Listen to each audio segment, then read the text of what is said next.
नमस्कार, मी गणेश शिंदे. आपल्या सर्वांचं राजमुद्रा न्यूज लाईव्हच्या धर्ममुद्रा विशेष सत्रामध्ये मनपूर्वक स्वागत.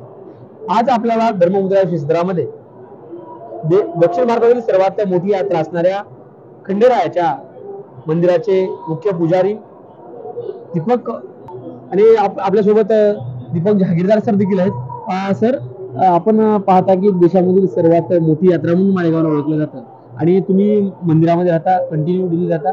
बरं, या यात्रेसंदर्भामध्ये असेल किंवा मंदिरासंदर्भात असेल, काय काय असतं, स्वरूप काय असतं आता सध्या 8 दिवसाचं? 8 दिवसाचं स्वरूप जे तुम्ही विचारता तसं पाहिलं तर दक्षिण भारतातली सर्वात मोठी यात्रा आहे आणि देशभरातल्या विविध राज्यामधून इथं लोक उपस्थिती लावतात, खंडेरायाचे नतमस्तक होतात. आणि यात्रेचं स्वरूप जर पाहिलं तर इथं कला महोत्सव, लावणी महोत्सव, घोड्याच्या रेस, गाढवांच्या रेस, उंटाच्या रेस आणि शंकरपट वगैरे अशा रेस होतात. पहिले ह्या व्हायच्या पण काही कारणास्तव त्या आता थांबल्या. कृषी प्रदर्शन असतं, श्वान प्रदर्शन आहे आणि इथं व्यापार जो होतो, व्यापाऱ्यांची उलाढाल ती एक पानपट्टीवर चहा विकणारा जो आहे त्याच्यापासून ते घोड्याच्या व्यापार लाखोच्या घरामध्ये उलाढाल असते. आणि स्वरूप जर पाहिलं तर इथं वेळ अमावस्येच्या दिवशी आपली पालखी खंडेरायाची आणि त्याच्यापासून यात्रा सुरू होते आणि दिनचर्या अशीच की सकाळी त्याचा अभिषेक होतो खंडेरायाचा आणि यात्रेकरूसाठी जे दर्शन घेणारे भाविक आहेत त्यांच्यासाठी उत्तम अशा सुविधा आहेत इथं, जेणेकरून यात्रेकरूंना त्रास होत नाही कुठलाही. नियोजन व्यवस्थित असतं, त्यामुळे देशभरातले लोक हे दरवर्षी आवडीनं, जसं आपला घरचा सण आहे तशा पद्धतीने इथे येतात आणि आनंद व्यक्त करतात, साजरा करतात आणि जाताना ऊर्जा घेऊन जातात. सरांनी बोलताना सांगितलं. त्यासोबतच भाविक भक्तासोबत कोणकोणत्या राज्यामधून व्यवसाय करण्यासाठी व्यापारी येत असतात आणि काय सांगायचं असेल?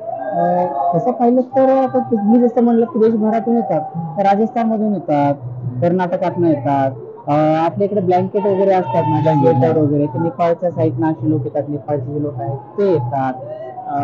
आणि बऱ्याचशा गोष्टी आहेत अशा की जिथे काट्यांचा व्यापार मोठा होतो, तर हे लोक येतात इथं आल्याच्या नंतर त्यांचा जो उदरनिर्वाह आहे त्याच्यामध्ये त्याला बराचसा हातभार भेटतो.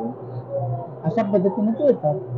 एकंदरीत ही यात्रा किती दिवस चालत असते त्या संदर्भात? तसं पाहिलं तर पूर्वी दळणवळणाचे साधन नसल्यामुळे यात्रा बरेच दिवस चालायची, पण आता रस्ते वगैरे असल्यामुळे यात्रा ही 8 दिवसामध्ये, समजा 5-6 दिवसाचं शेड्यूल असतं प्रोटोकॉलनुसार ऑफिशियली, पण एक 8-10 दिवस आणि व्यापारी हे 15-20 दिवस राहतात. 15-20 दिवस यात्रा चालते. आणि घोड्याचं प्रदर्शन देखील असतं आणि मला वाटतं की बरेच राजकीय मंडळी जे असतात, म्हणजे इलसरांची घोडा होता, मुंडे साहेबांचा देखील होता.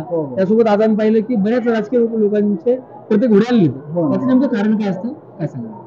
असं कारण नाही म्हणता येणार, कारण की ज्याला खंडेरायाची श्रद्धा आहे, इथं क्लायमॅक्सली आपण जर भौगोलिक दृष्ट्या पाहिलं तर हा जो परिसर आहे त्या उत्तम आहे नैसर्गिक दृष्ट्या.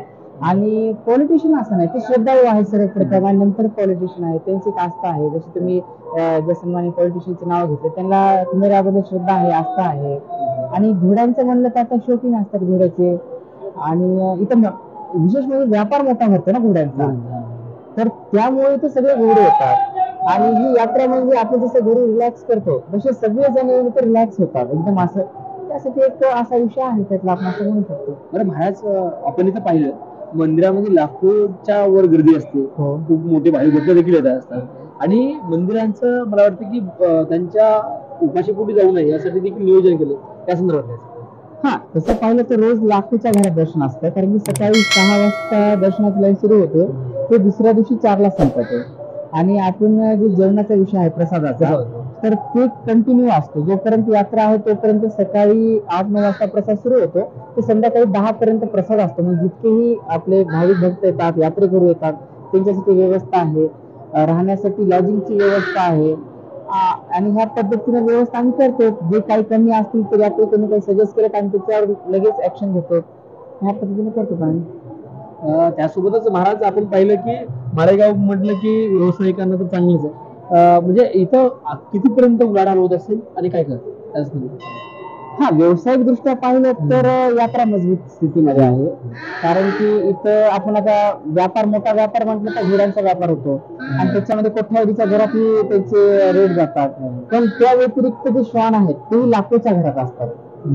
इथं हळदी आणि कुंकाचा व्यापार हा आमच्या मते ऍक्युरेटली अंदाजा सांगता येत, जर ओव्हरऑल जर सांगितलं तर एक 70-80 लाखाच्या घरात तर ह्याचा व्यापारच जातो.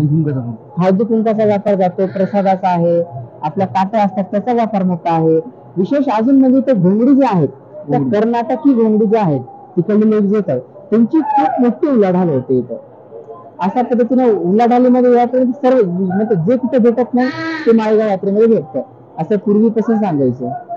जे कुठं भेटत नाही ते माळेगाव यात्रेमध्ये मिळतं आणि ते देखील असं आहे आपलं महाराज की स्वस्तामध्ये मिळतं. याचं कारण काय? स्वस्त असं म्हणता येणार नाही. आपण ही यात्रा मराठवाड्यातल्या जिल्ह्यामध्ये असल्यामुळे आपला जवळपास कामगार वर्ग आहे, सर्वसाधारण परिवारातला वर्ग आहे, तुम्ही आणि आमच्यासारखे जे लोक आहेत त्यांच्यासाठी ही यात्रा सोयीस्कर आहे. बाजू पंचकृषी मधले जे खेडपाडे आहेत तर त्यांच्यासाठी बाबा वर्षाला आता कसं असतं आपलं सोयाबीन वगैरे झाल्यानंतर यात्रा येते, म्हणजे सुगी झाली की यात्रा येते आणि यात्रेला ही सुगी असते आणि लोकांना असते, पैसा येतो, थोडस खरेदी करावं आणि पुढे लग्न सर्व असते म्हणून कोणी इथनं सगळ्या गोष्टी भांड्यांचा व्यापार मोठा असतो.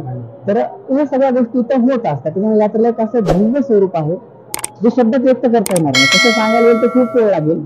असं खूप मोठं आहे असं बोलाय. महाराज अनेक व्यवहार देखील होत असतात माळेगावला माळेगावला घेणं, म्हणजे असं वेगळं असं लग्नाचं काय असं त्याचं काय सांगा. आता इथं कसं आहे, हा तुम्ही जर असे आहेत आमच्याही ऐकण्यात विषय आहेत. आता तसं पाहिलं तर इथं काही समाज आहे ते यात्रेमध्ये येतात, भेटतात, त्यांचे सोयरीकी जुळतात, लग्न वगैरे होतात आणि ते परत जातात आणि परत फक्त आपल्याच यात्रेत भेटतात. असे आहेत समाज. आता पहिले व्हायचे पण आता कॉन्टॅक्ट झालं, आता ते प्रमाण कमी झालं असावं. पण पहिले ते कसा प्रकार होता आणि यात्रा ते एक महत्व आहे. म्हणजे प्रत्येकासाठी यात्रा आहे आणि यात्रेमध्ये आपले घोडे उंट जरी म्हटलं पण यात्रेचं वैशिष्ट्य असं की इथं सगळ्यात अगोदर गाढवं येतात, सगळ्यात अगोदर गाढवतात आणि जो घोड्याला सन्मान भेटतो तेच गाढवांना भेटतो, तेच उंटांना भेटतो. म्हणजे तसं ह्या मार्फत हे सांगायचं की ते लहान मोठा कोणी नाही, सगळे यात्रेकरू आहेत आणि सगळे माळेगावचे आहेत आणि माळेगाव त्यांचा आहे. महाराज त्यासोबत देखील माळेगावमध्ये अनेक लोकनाट्य कला असतील किंवा अनेक प्रकारचं माळेगाव म्हणजे माळेगाव म्हणजे विविधतेने नटलेलं माळेगाव म्हणून ओळखलं जातं. वेगवेगळ्या बाकी कार्यक्रमासंदर्भात काय सांगा. बाकी तसं पाहिलं तिथं कला महोत्सव असतो, कलेला वाव भेटा म्हणून लावणी महोत्सव असतो. हे 2 महोत्सव असतात आणि छान असतात आणि उत्तमरित्या आमचं जिल्हा परिषद नियोजन करतं, स्थानिक नेतृत्व उत्तमरित्या करतं आणि जे आमच्या मंदिराचे ट्रस्टी आहेत ते एकदम जीवाचं रान करून यात्रेचं नियोजन रात्रंदिवस एक नंबर मध्ये करतात. म्हणजे अक्षरशः आम्ही तरी आता बोलतोय सहज, पण त्यांचं 2-2, 3-3 यात्रेच्या नियोजनासाठी जातात. त्यांच्याकडे ती त्यांची गुणवत्ता आहे की ते उत्तमरित्या यात्रा नियोजन करून त्याला व्यवस्थित करून घेतात, आनंदाने यात्रा पार करते. तर सध्या आता या ट्रस्टचे अध्यक्ष कोण आहेत? सध्या या ट्रस्टचे अध्यक्ष जे आहेत ते आपल्या बाजूला बसले आहेत श्री सन्माननीय दयानंदजी पाटील साहेब आणि ट्रस्ट आहे आणि ते उत्तमरित्या काम करतात. ट्रस्ट देखील मंदिर आणि बाकी सर्व नियंत्रण. हो, सगळं हे ट्रस्टच पाहतं कारण की आमचं इथं ट्रस्ट आणि मंदिर असं वेगळं काही नाही. आम्ही तुम्हाला काय सांगितलं, माळेगाव हे सगळ्यांचे आणि सगळे माळेगावचे आहेत. तर एवढं मोठं माळेगावचं आपण पाहत असताना मला वाटतं की फार तिकडे म्हणजे अहमदपूर फाट्यापर्यंत बरंच तिकडे भरलेलं आहे, या साईड भरलेलं आहे, प्रचंड मोठी पब्लिक आहे, ते सगळे हँडलिंगचे काम. हो, ज्याच्या त्याच्यावर जिम्मेदाऱ्या टाकलेल्या असतात. आता ते आमच्या अंतर्गत विषय येत नाही, त्या व्यतिरिक्त आम्ही त्याच्यावर काही जास्त डाऊट करू शकत नाही.